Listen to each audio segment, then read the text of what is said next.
Mesdames, Messieurs, merci de nous renouveler votre fidélité sur la DAN Broadcasting System. Semaine du bilinguisme donc 2016. Plusieurs activités dans les établissements scolaires de la ville de Douala ont d'ailleurs marqué cette édition qui avait pour thème principal bilinguisme, porte d'accès à une éducation de qualité pour un développement durable.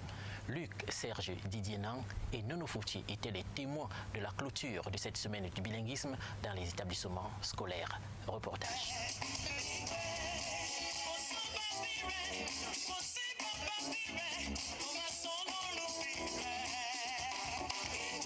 Une clôture aux allures festives et empreinte de mobilisation générale et de divertissement ce vendredi 5 février 2016 au lycée de Bépanda.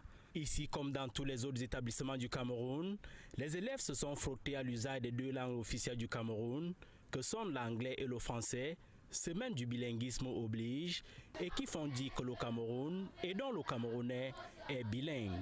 En tout cas, dit-on ici, bilinguisme, porte d'accès à une éducation de qualité pour un développement durable. Le thème était assez sensibilisateur pour mettre en évidence l'intérêt de l'usage des deux langues par le Camerounais et donc du jeune Camerounais. Nécrologie dans cette édition du journal, lui, Bapès tire sa révérence. Décès confirmé de l'ancien ministre des enseignements secondaires ce matin à Yaoundé. On le savait bien malade et même dans un état très critique bien avant sa sortie du gouvernement le 2 octobre 2015. J'étais en prison le 1er avril 2014. Il a été remis en liberté sur décision du chef de l'État. L'ancien ministre des enseignements secondaires était sous le coup des poursuites judiciaires. Marlise Péniel-Zaha. C'est aux environs de 2 heures ce matin que Louis Bapès est décédé.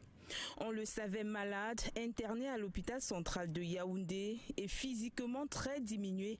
L'ancien ministre des enseignements secondaires ne se déplaçait plus sans sa canne. Celui que d'aucuns surnommaient l'inamovible au ministère des enseignements secondaires, du fait de sa longévité à la tête de ce département ministériel, avait finalement été remplacé le 2 octobre 2015 lors d'un remaniement ministériel. Sous le coup des poursuites judiciaires, Louis Bapès n'a pas pu bénéficier d'une évacuation sanitaire et comparaissait alors libre pour une affaire de détournement d'environ 550 millions de francs CFA, une somme destinée aux primes et aux autres perdièmes non payés aux responsables de l'organisation des examens et concours au titre des exercices 2006-2009.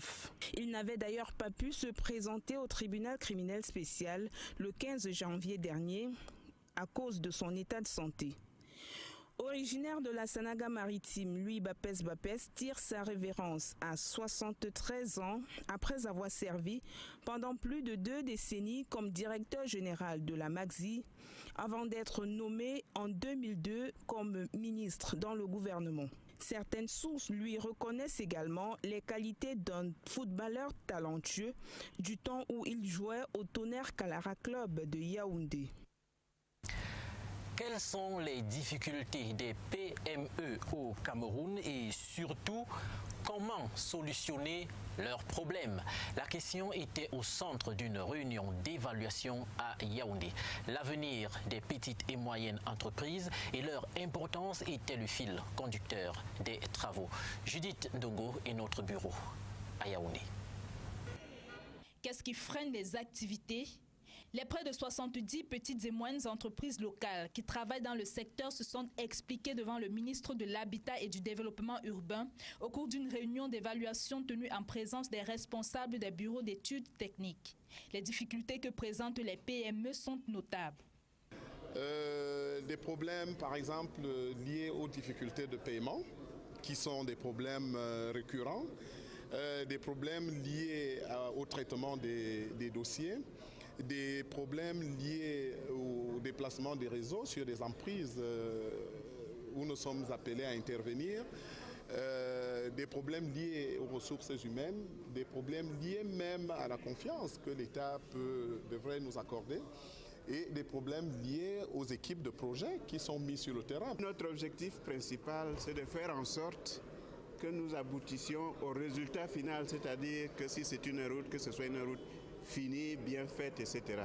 Les échanges des 28 et 29 janvier découlent des recommandations de la 19e session de la Commission nationale de la route. Et c'est la fin de cette édition. Merci et merci encore, madame, monsieur, de l'avoir suivi. Restez au parfum de l'actualité et surtout restez au parfum de nos programmes qui se poursuivent. Excellent week-end à tous et à lundi, s'il plaît au Créateur, Dieu bien sûr. C'était 21h.